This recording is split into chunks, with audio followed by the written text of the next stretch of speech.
Shalom saudara-saudara yang terkasih di dalam Tuhan Yesus Kristus. Kembali lagi berjumpa dengan saya Pendeta Putu Hadi. Pada saat ini kita memasuki minggu ke-6 dalam masa sengsara yang juga kita peringati sebagai Minggu Palmarum. Dan kita di GKPB saat ini juga akan memasuki memperingati Pekan Paskah dan membuka Pekan Paskah kita pada hari ini.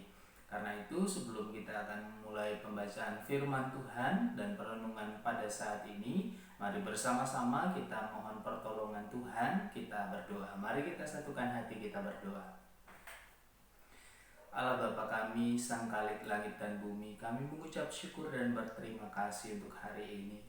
Tuhan memperkenan kami untuk kembali boleh bersama-sama dengan keluarga kami. Kami boleh berkumpul dan akan mempersiapkan diri untuk mendengar sabda-Mu. Sebelum kami masuk lebih dalam lagi di dalam belajar akan firman-Mu Tuhan, kami mohon pengampunan daripada Tuhan. Kami mohon Tuhan melingkupi kami. Kami mohon Tuhan yang menuntun dan menolong kami untuk memahami firman Tuhan yang akan kami baca dan kami renungkan terlebih lagi, memampukan kami untuk menjadi pelaku firman Tuhan di dalam hidup kami. Terima kasih ya Bapa. Kami alaskan doa kami di dalam nama Tuhan kami Yesus Kristus. Haleluya. Amin.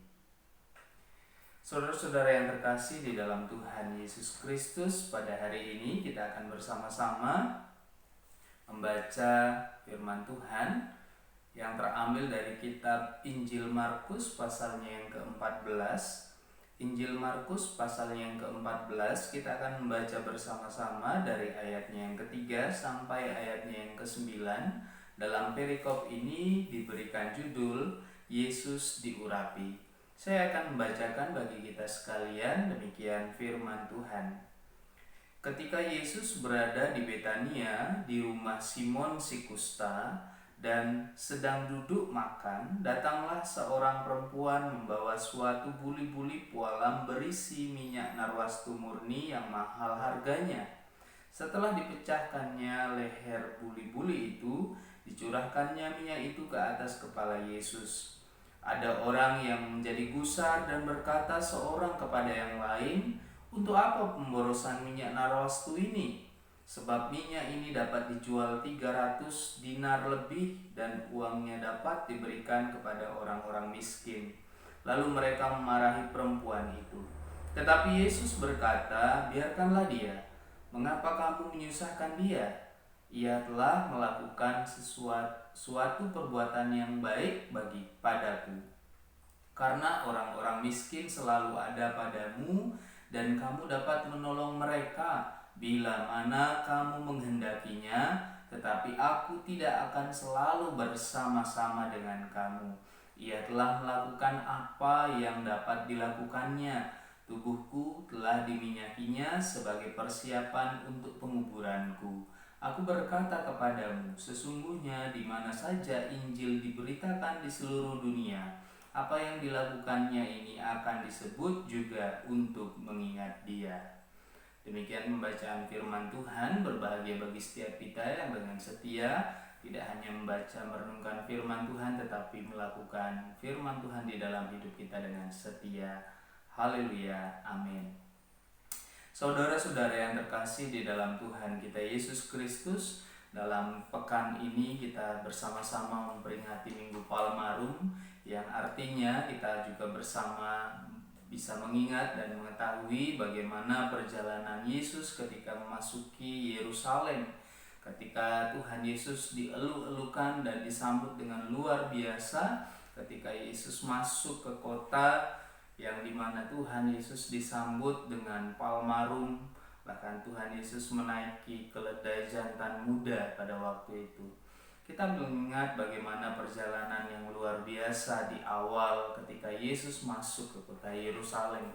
Nah, karena itu dalam pekan ini juga kita diajar untuk mengingat bagaimana introitus minggu kita yang terambil dari kitab Yohanes 3 ayat 14-15 berkata, "Anak manusia harus ditinggikan supaya setiap orang yang percaya kepadanya beroleh hidup yang kekal."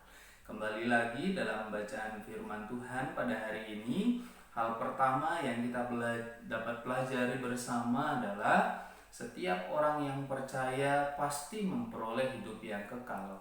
Nah, bagi kita saudara-saudara yang terkasih, dalam menghadapi situasi atau kondisi dunia saat ini, yakin dan percaya kepada Tuhan. Ia yang adalah Tuhan Juru Selamat di dalam kehidupan kita, sudah memberikan kita semua hidup yang kekal. Karena itu jangan pernah sampai kita tidak percaya kepada Tuhan. Percayalah teguh, percayalah penuh kepada Tuhan, karena hanya dengan percaya yang sungguh kepada Tuhan kita beroleh hidup yang kekal. Dalam kepercayaan inilah yang diungkapkan oleh seorang wanita yang dikatakan dalam perikop firman Tuhan Markus 14 ayat 3 sampai 9 pada saat ini.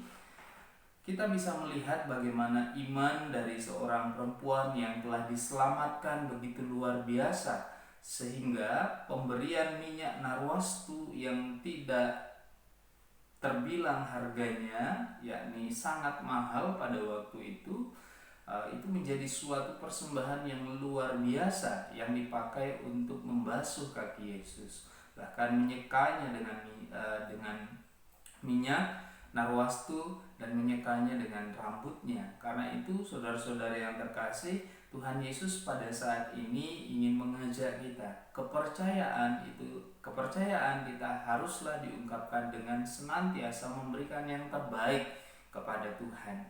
Jadi sudahkah kita memberikan yang terbaik kepada Tuhan? Itu yang menjadi suatu catatan penting bagi kita, khususnya di dalam menghadapi situasi-situasi seperti saat ini.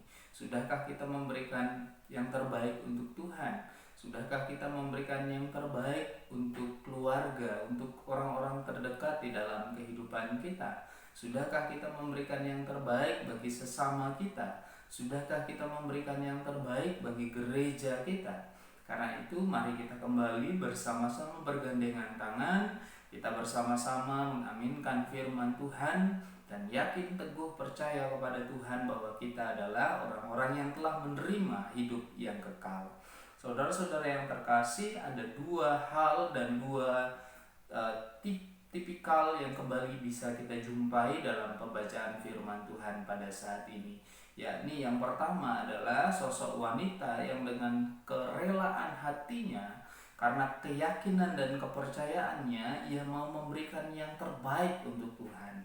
Tetapi di sisi lain kita bisa melihat yang tipikal yang kedua, yakni tipikal para imam ahli Taurat yang ingin menjerumuskan Yesus. Meskipun mereka adalah ahli-ahli Taurat, mereka adalah orang-orang yang hebat, tetapi mereka tidak suka melihat Yesus, dan mereka ingin berusaha untuk menjatuhkan Tuhan Yesus. Dan juga kita bisa melihat di sini dikatakan bahwa para murid marah ketika melihat wanita ini membasuh kaki Yesus dengan minyak yang mahal. Akan tetapi Tuhan Yesus justru berbalik menegur mereka dengan mengatakan bahwa kenapa engkau menyusahkan perempuan ini?